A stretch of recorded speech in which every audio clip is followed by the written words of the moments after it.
people, the more people use statistics, the more they back it up with statistics, the more guilty they are, in fact.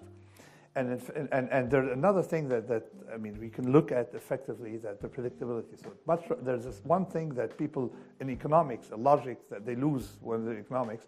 If you are, let me tell you, if you are lost in Washington, D.C., and you don't have a map, and you run into an economist, you say, hey, I have no map. He goes, I have a map of Moscow, you know, all right? Would you take that map of Moscow? No. So why do you take random analysis, which is plain random, all right, to make decisions rather than, okay, so don't make these decisions. So what do? Okay, so it's like what I tell people, if you're on a plane and the pilot says we have a map of the Himalayas and we're going to the Alps, but good enough, all right? You get off the plane and you go by boat. So you calibrate. So the first axiom I have is only use statistics for decision, all right, if the statistics is reliable, all right? If not, then do something. Don't take that decision. Try to be robust. And that's the whole idea of whole idea of fragility theory. And I suggest that economists download Silent Risk.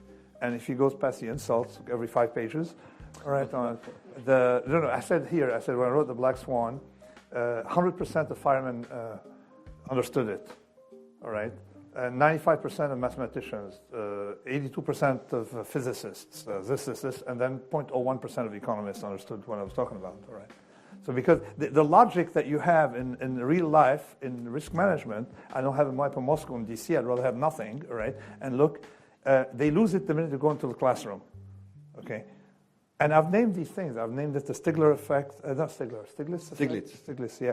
I've named a lot of things, like... Stiglitz said Fannie Mae is safe, right? And Fannie Mae blew up, and now he's lecturing us on what to do next. I mean, in the real world, you blow up, you're out of the pool, or you don't exist anymore. Other people come into the pool, and that's evolution. This is blocking evolution.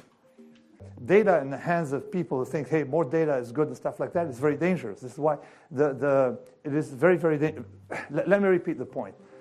You have variables, I'm adding variables, and variables are swelling every day. And every variable I add, okay, creates 1 billion spurious correlations. You see?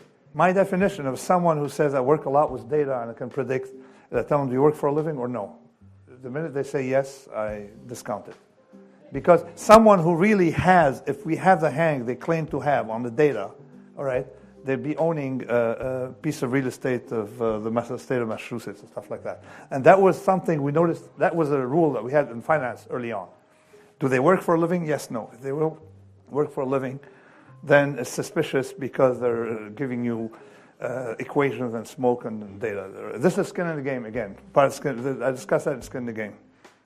Even if they work for a living and they have gold taps on the jacuzzi of their private airplane, they can fail in the end. No. In other words, you can tell if someone has the person who's the most sophisticated by far in data is a Renaissance guy, and they only use it for short-term trading. You see, for inventory. So there's a finance fellow here. Yes. I don't have a phone, so if you wouldn't mind, could I just ask one? So I mean, it's a wonderful. Wait for the microphone because it's being recorded.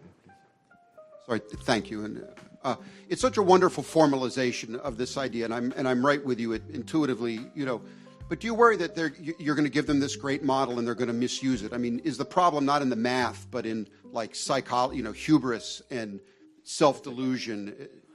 In big data, I answered them. There are two problems. The first one is in the math. The math is not in the methods to control. They say for multiple testing, all right, doesn't take into account the fat tail. And the second one is the problem of ethics.